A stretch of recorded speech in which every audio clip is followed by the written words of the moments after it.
టాలీవుడ్ ను ఉక్కిరిబిక్కిరి చేస్తున్న డ్రగ్స్ రాకెట్లో ఇంకా ఎవరెవరి పేర్లు బయటకు వస్తాయి? పోలీసుల నోటీస్తో కొడితే ఉలిక్కి పడేదెవరు? ఈ ప్రశ్నలన్నిటికీ మూల కారకుడైన వ్యక్తి కెల్విన్. ఈ డ్రగ్స్ సప్లయర్ ఇవాళ తన నోరు విప్పబోతున్నాడు. కెల్విన్ ని 2 రోజుల కస్టడీకి తీసుకున్నారు ఎక్సైజ్ పోలీసులు. ప్రశ్నల వర్షం కురిపిస్తున్నారు. రేపు కూడా ఈ క్వశ్చన్ అవర్ కొనసాగే అవకాశం ఉంది. తెలుగు చిత్ర పరిశ్రమను కుదిపేస్తున్న ఈ కేసులో ప్రధాన నిందితుడు కెల్విన్. ఈ కేసు విచారణ అంతా కెల్విన్ ఏం చెప్తాడన్న దానిపై ఆధారపడి ఉంటుంది. ఇంతటి కీలకమైన వ్యక్తిని ప్రశ్నిస్తున్నారంటేనే మత్తుబాబుల గుండెల్లో రైళ్లు పరిగెడుతున్నాయి.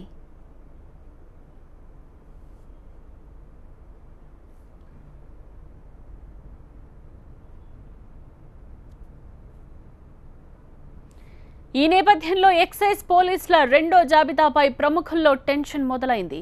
కెల్విన్ చెప్పే అంశాలను క్రోడీకరించిన తరువాతే పోలీసులు రెండో లిస్ట్ విడుదల చేస్తారా, లేక ముందే విడుదల చేసి మూడో లిస్ట్ కోసం రంగం సిద్ధం చేస్తారా అన్నదే ఇప్పటిదాకా హాట్ టాపిక్ గా మారింది. కెల్విన్ ప్రస్తావించిన ప్రతి ప్రముఖుడికి ఎక్సైజ్ పోలీసులు శ్రీముఖాలు పంపించే అవకాశం ఉన్నట్టు తెలుస్తోంది.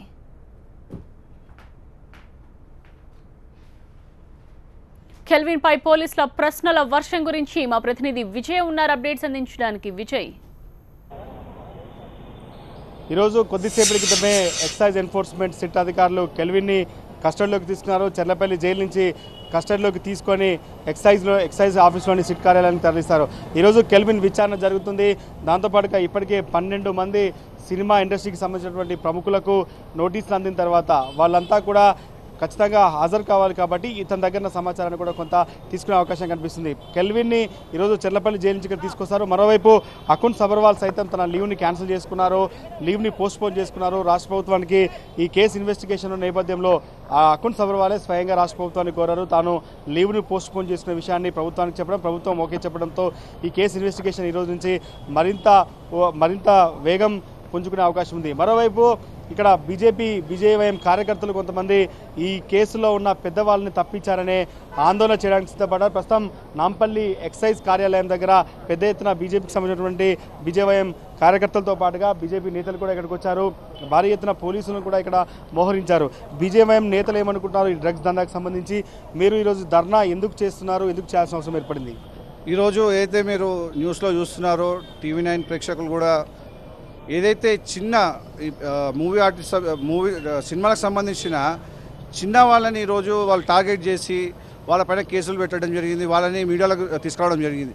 కానీ పెద్ద తిమింగళాలు ఎవరైతే సినిమా ఇండస్ట్రీకి జరిగిన పెద్ద తిమింగళాలు వాళ్ళ పేర్లు ఎక్కడ కూడా బయట రాకుండా చేస్తున్నారు.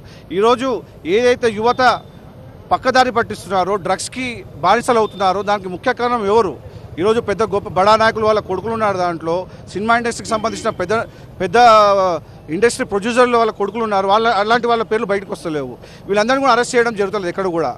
దానికి ఈరోజు మేము చూసుకుంటే చిన్న పిల్లలు 9th క్లాస్ చదువుకున్న పిల్లలు కూడా వాట్సాప్లో గ్రూప్ పెట్టి అట్లాంటి వాళ్ళకు కూడా ఈ యొక్క డ్రగ్స్ని అలవాటు చేస్తున్నారు.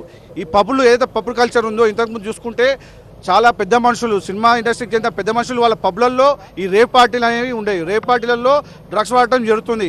అలాంటి వాళ్ళపైన ఎప్పుడు కూడా ఏ కేసు పెట్టలేదు, వాళ్ళని అరెస్ట్ చేయలేదు. మరి అలాంటి వాళ్ళకి ఎందుకు నోటీస్ పంపారని చెప్పి మేము చూస్తే బీజేవైఎం ఇక్కడ కొంత ధర్నా చేసే కార్యక్రమం ఏర్పడింది. ఈ డ్రగ్స్ కేసులో ఉన్న వాళ్ళందరినీ కూడా పెద్దలను బయట పెట్టాలనేది వాళ్ళు డిమాండ్ చేస్తున్నారు. మరోవైపు ఈరోజు ఇన్వెస్టిగేషన్ అంతా కూడా కెల్విన్ని అటు ఎక్సైజ్ ఎన్ఫోర్స్మెంట్ అధికారులు విచారించే అవకాశం కనిపిస్తుంది. కెల్విన్ నోట్ నుంచి ఇంకా ఎవరి పేర్లు బయటకు వస్తాయి, ఇంకా ఎవరెవరి పేర్లు బయటకు వస్తాయనేది మాత్రం తేలాల్సి ఉంది. ప్రస్తుతానికైతే 12 మంది సినిమా ఇండస్ట్రీకి సంబంధించిన వాళ్ళకు నోటీసులు అందాయి కాబట్టి సెకండ్ లిస్ట్ కూడా రెడీగా ఉంది. సెకండ్ లిస్ట్లో కొంతమంది బడా సినీ నిర్మాతల కొడుకుల పేర్లు, బడా హీరోల పేర్లు బయటకు వచ్చిన అవకాశం ఉందనేది చాలా ఈ యొక్క ఎక్సైజ్ ఎన్ఫోర్స్ విచారణలో విషయాలు బయటకు వచ్చిన తర్వాత వాళ్ళకు కూడా నోటీసులు సర్వ్ చేసి వాళ్ళని కూడా విచారణకు పిలిపించే అవకాశం అయితే కనిపిస్తుంది. విజయ్, కెల్విన్ విచారణ ప్రారంభమైందా? ఎక్కడ విచారిస్తున్నారు కెల్విన్ని? కెల్విన్ని కొద్దిసేపు క్రితమే ఎక్సైజ్ సిట్ అధికారులు చెర్లపల్లి జైలు నుంచి అదుపులోకి తీసుకున్నారు. అక్కడి నుంచి సిట్ కార్యాలయానికి తరలిస్తారు. ఇదే నాంపల్లి ఎక్సైజ్ ఆబ్కారీ భవన్లో సిట్ ఇన్వెస్టిగేషన్ కొనసాగుతుంది. సినిమా ఇండస్ట్రీకి సంబంధించిన వాళ్ళు కావచ్చు, మిగతా ఎవరైనా కూడా ఇక్కడికే రావాలని చెప్పారు. కాబట్టి కెల్విన్ కూడా వాళ్ళ ఇక్కడే సిట్ కార్యాలయంలో విచారించి కొంత సమాచారాన్ని సేకరిస్తారు. కెల్విన్ మొబైల్లో 1248 కాంటాక్ట్స్ ఉంటే 40 మంది సినిమా ఇండస్ట్రీకి సంబంధించిన వాళ్ళు ఉన్నాయి. దాంట్లో 12 మంది నోటీసులు అందుకున్నారు. మిగతా వాళ్ళ రోల్ ఎంత, వాళ్ళు నిజంగా డ్రగ్స్ తీసుకున్నారా లేదా, ఓన్లీ స్కూల్ స్కూల్స్ సంబంధించుకోవచ్చు, కాలేజీకి సంబంధించిన వాళ్ళు ఇంకా ఎవరెవరు ఉన్నారు, ఈ డీటెయిల్స్ అన్ని కూడా కెల్విన్ విచారణలో వెలుగు చూసే అవకాశం అయితే కనిపిస్తుంది. ఎస్, కెల్విన్ విచారణ మరి కాసేపట్లో ప్రారంభమవుతుంది. ఆబ్కారీ కార్యాలయంలో కెల్విన్ ని విచారిస్తారు అధికారులు. కెల్విన్ నోట ఇంకెవరెవరి పేర్లు బయటకు వస్తాయా అన్నది ఇప్పుడు ఉత్కంఠగా మారింది.